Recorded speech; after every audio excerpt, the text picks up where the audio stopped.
YouTube ফেসবুকের viral skirt আজকে আমি তৈরি করে নিয়েছি। স্কার্ট এবং উপরের টপস তৈরি করে নিয়েছি। এখন আমি স্কার্ট পরবো না শাড়ি পরবো সেটা অবশ্যই কমেন্টে জানাবেন, কারণ আমার শাশুড়ির ছেলে আসতেছে, তার জন্য রেডি হব। এখন আপনারা কিন্তু প্রথমে বলছি সাজেস্ট করে দিবেন যে কোনটা দিয়ে রেডি হব। আজকের ভিডিওতে থাকছে বিশেষ আয়োজন। শাশুড়ির ছেলে বাড়ি ফিরতেছে, সেই খুশিতে কি কি রান্না করতেছি সেগুলি আজকে শেয়ার করব আপনাদের সাথে। আশা করি রেসিপিগুলি বা ভিডিওটি ভালো লাগবে। তো এই যে শাশুড়ির ছেলেকে নিয়ে পারা যায় না, বুঝছেন। সে এক তরকারি দিয়ে কখনো খেতে পারবে না, তার 2-3 পদ লাগবে। আবার বলবে আমি কেন এত কাজ করি বাড়িতে থাকতে, আমি এখন ফ্রি থাকি না কেন। তো উনি যে 3-4 পদ খাবে, আবার এক বেলাটা আরেক বেলায় খাবে না, তো সেটা তো আমাকেই দেখতে হয়, তাই না? তো সেটা কিন্তু বুঝে না। তা আমি মনে করি যে প্রত্যেকটা মানুষের মানে প্রত্যেকটা মেয়েরই এরকম হাজব্যান্ড আছে যে কাজ করাবে বেশি, আবার বলবেও বেশি। এই শাশুড়ির ছেলেগুলারে নিয়ে কিন্তু আর পারাই যায় না। তো আজকে কি কি রান্না করতেছি, এইখানে সিলভার কাপ মাছ আছে, হলুদ মেখে রেখেছি, লবণ হলুদ। সিলভার কাপ মাছ ভুনা করব, আর হচ্ছে নারিকেল দিয়ে চিংড়ি মাছ দিয়ে কলা রান্না করব। খুব মজাদার একটা রান্না হয়। বর্ষার সিজনে কিন্তু নারিকেল দিয়ে সবাই অনেক পছন্দ করে। আর আমার এই যে শাশুড়ির ছেলে তো বলতেই নাই, নারিকেল এতটাই পছন্দ, শুধু শাশুড়ির ছেলের না, শাশুড়ির সবারই অনেক বেশি পছন্দ। তো এই যে দেখেন কলার ছোকলাগুলো আমি সিদ্ধ করে নিয়েছি। কলার ছোকলাও ভাজি করব গ্রামের স্টাইলে। আর মাছগুলো ভেজে নিয়েছি, ভেজে বোনা করব। শাশুড়ির ছেলেটারে বললাম যে আজকে একটা রান্না করি, যে ঘরে রাতা আছে মানে মোরগ আছে, মোরগ রান্না করি। তো শাশুড়ির ছেলে কি উত্তর দিল জানেন? শাশুড়ির ছেলে উত্তর দিল যে না, এখন রাতা জবাই করব না, আমি আসবো, ওকে কোলে নিব, আদর করব, বাড়িতে ঘোরাঘুরি করব, তারপরে জবাই করবা, এখন না।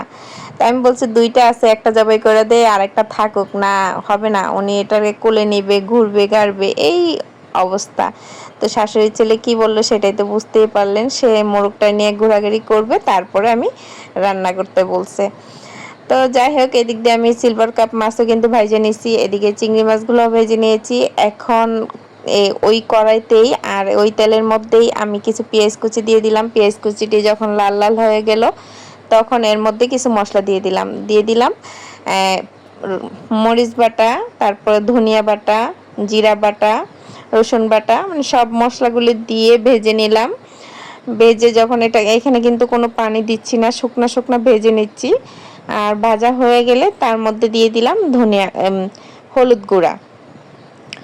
তো হলুদ গুঁড়াটা দিয়ে আমি আরেকটু ভেজে নিচ্ছি। এর মধ্যে দিয়ে দিলাম ব্লেন্ডার করা এই যে কলার ছোকলাগুলি আমি ব্লেন্ড করে ফিনিশিং করে নিয়েছি। দেখতেই পাচ্ছেন কতটা ফিনিশিং হয়েছে। আর আমি কিন্তু কলার ছোকলার মধ্যে হলুদ আর লবণ দিয়েছিলাম, যার জন্য এখন আর লবণটা কিন্তু দেই নেই, যদি পরবর্তীতে লাগে তাহলে দিয়ে দিব। তো ব্লেন্ডার জারটা কাচিয়ে একদম মানে ভিতর থেকে যতটা ছিল সবটাই দিয়ে দিলাম, আর একটু ধুয়ে পানি দিয়ে দিলাম। এখন এটাকে অনবরত নেড়ে নেড়ে একদম মাখিয়ে নিব। যখন একটু শক্ত শক্ত হয়ে যাবে তখনই কিন্তু উঠিয়ে নেব। এই কলার ছোকলা এভাবে নিরামিষ ভাজি করলে কিন্তু অনেক বেশি ভালো লাগে। আপনারা চাইলে কিন্তু চাপা শুটকি দিয়ে করতে পারেন বা চিংড়ি মাছ দিয়েও করতে পারেন, অনেক বেশি ভালো লাগে। তো এই যে দেখতে পাচ্ছেন এখন ভাজিটা কিন্তু হয়ে গেছে, একদম আঠালো হয়ে গেছে। এখন এর উপর দিয়ে আমি একটা শুকনো মরিচ ভেঙে দিয়ে দিয়েছি, এতে কিন্তু খুবই ভালো লাগবে। আর এই যে ঝাল ঝাল জিনিসটা কিন্তু এই যে আমার শাশুড়ির ছেলে, সে কিন্তু পছন্দ করে না। এখন পছন্দ করে না, কিন্তু একটা সময় ছিল ঝাল অনেক বেশি খাইতো, আর এখন খায়, একটু কমে গেছে। তো না দিলেও বলবে কেন দেয়নি, আবার বেশি দিলে বলবে বেশি হয়ে গেছে, খেতে পারবে না। তো এই শাশুড়ির ছেলে নিয়ে যন্ত্রণায় আছি, বুঝছেন। আর এই যে ওই কড়াইটাই ধুয়ে আবার একটু তেল দিয়ে আমি কলাগুলো একটু ভেজে নিচ্ছি। কলার সাথে ছোট্ট একটা আলু দিয়েছি, আলু বেশি দেই নেই।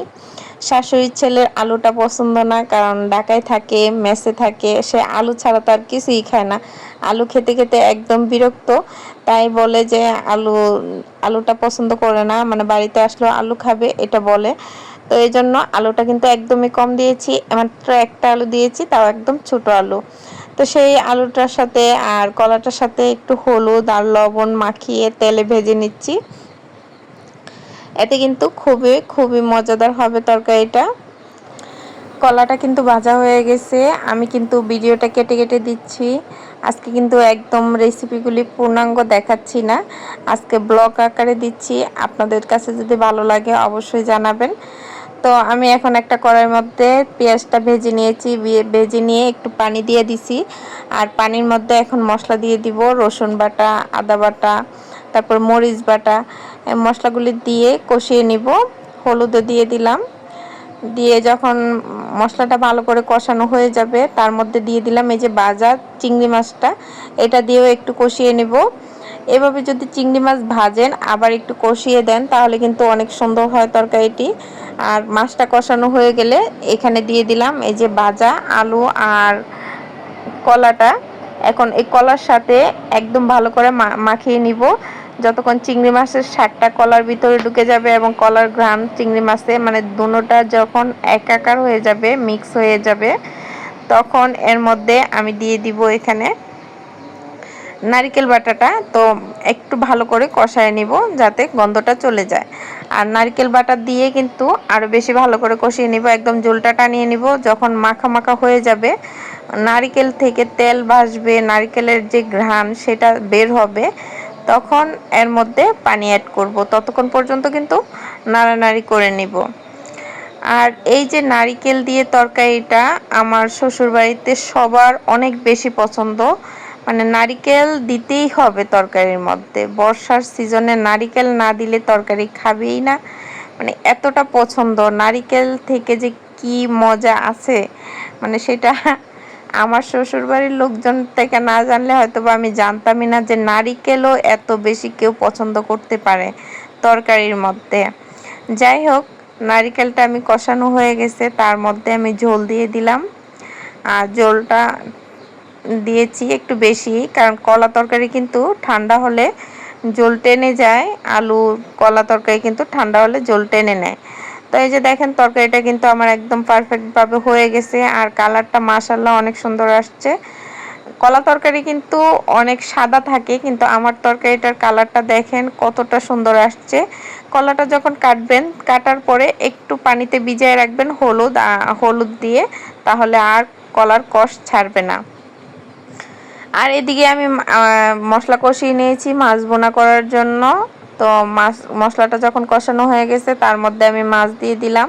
মাছটা দিয়ে আমি এখন এই মাছটাকেও ভালো করে কষিয়ে নিব, ভুনা ভুনা করে নিব। আমার শাশুড়ির ছেলেটা খাবে কম, কিন্তু তার অনেক কিছু লাগবে। এখান থেকে এক পিস মাছও সে খাবে না, তারপরও বলবে লাগবে। মানে আমাদেরকে খাওয়ানোর জন্য সে এটা করে, যে আমরা খাই কি খাই না সেটা তো দেখে না। এই জন্য ওনার উচিলাতে আমাদেরকে দিয়ে এতটা বেশি রান্না করাবে, 2-3 পদ, যাতে আমরা খাই বা বাচ্চাগুলা খায় এজন্য। এদিকে আমার রান্না কিন্তু একদম শেষ, কমপ্লিট হয়ে গেছে, মাছ ভুনা করে নিয়েছি। এখন আমার রান্না শেষ হলে তো হবে না, এদিকে আমার যে বাচ্চা কাচ্চা আছে সেগুলি একদম চিল্লাচিল্লি করতেছে খানা খাওয়ার জন্য। মানে ওদের ওদের চিল্লাচিল্লিতে কিন্তু থাকাই যাচ্ছে না। তো আমি কি করলাম, এখানে এসে 1-2 মুঠ ফিড দিয়ে দিলাম বাচ্চাগুলোকে, যে ওরা এখন খাক। কিন্তু ওদের দুপুর টাইমে কিন্তু অন্য খানা দেওয়ার কথা। তো একটু পেটে ঠান্ডা করার জন্য, মানে চিল্লাচিল্লিটা বন্ধ করার জন্য এটা দিয়েছি। আর 10 মিনিট পর ওদের যে পছন্দের খাবার সেটা এনে দিব, আর ওরা খাবে। আর এদিকে ওইদিকে দেখেন একটা মুরগিটা লাফাচ্ছে, মানে এই সাইডে আসার জন্য সে এতটা যুদ্ধ করতেছে, ওরা খাচ্ছে ওইটা দেখতেছে। আর এই যে আমার মামুনিটা বাবা আসতেছে দেখে সে একটু পর পর ওন্না মাথায় দিচ্ছে, এটা করতেছে ওইটা করতেছে। আয়শা বলতেছে আসসালামু আলাইকুম, হ্যাঁ খুব খুশি। আর এদিকে শাশুড়ির ছেলে আসার টেনশনে আমার তো প্রেশার এমনিতেই লো হয়ে গেছে, তো আরেকটু লো করার জন্য এখানে আমি এই যে ডেওয়া মেখে নিয়েছি, ডেওয়া মাখা খাচ্ছি। আজকে কিন্তু বৃষ্টি, মানে একদম মেঘলা মেঘলা বৃষ্টি, কিন্তু গরম প্রচুর। আর তারপরেও কিন্তু মানে বানানোটা কিন্তু খুবই ভালো লাগছে। আর এই যে দেখেন রাস্তাঘাট কিন্তু ভিজা, একটু বৃষ্টি হয় একটু বৃষ্টি থামে, মানে এরকম অবস্থায় আর কি, ঠিক আছে। আর এই যে দেখেন আমাদের গাটলার কি অবস্থা, গাটলাটা আসলে ব্যবহারই হয় না, একদম আমার মেয়ে নেমে যায়, এই জন্য আমরা কিন্তু গাটলাতে বেড়া দিয়ে রাখছি, গাটলাটা এখন ব্যবহারই করি না পুকুরে। আর কি পরিমাণের শ্যাওলা হয়েছে দেখেন, আমি এখান থেকে কিছু শ্যাওলা তুলতে চলে আসলাম। হাঁসের বাচ্চার কিন্তু খুবই পছন্দের এই খাবারটা, ওদেরকে আমি দুপুরবেলা এই যে শ্যাওলা দিই। আর আমি এই হাঁসের বাচ্চাটি আনার উচিল্লা, মানে আনাটার নিয়তটাই হয়েছে এই শ্যাওলাগুলি কমানো, মানে পুকুরে যে এত পরিমাণে শ্যাওলা কোত্থেকে আসছে, কিভাবে হয়েছে সেটা আমরা আসলে বুঝতেই পারতেছি না। তো এই শ্যাওলাগুলি ক্লিয়ার করার জন্য আমরা হাঁস আনছি, আমি হাঁস আনছি হাঁসে। আর আসলে হাঁস মুরগি গরু ছাগল এগুলি যদি গ্রামের বাড়িতে না থাকে তাহলে কিন্তু ভালো লাগে না। আর বিশেষ করে ওরা যতক্ষণ না থাকবে ততক্ষণ কিন্তু আমার ভালো লাগে না। তো এই যে এখন একটু পানি ঝরিয়ে নিয়ে যাচ্ছি। আর আপনারা সবাই কিন্তু আমার এই পুকুরটাকে অনেক বেশি পছন্দ করতেন, অনেক বেশি মিস করেন, অনেকেই বলেন আমাকে কমেন্ট করেন যে আপু আপনার পুকুরটা কিন্তু খুবই ভালো লাগতো, পুকুরের ভিডিওগুলো দিয়েন, কিন্তু আসলে এখন তো পুকুরে কাজ করি না, এই জন্য আর ভিডিও দিতে পারি না।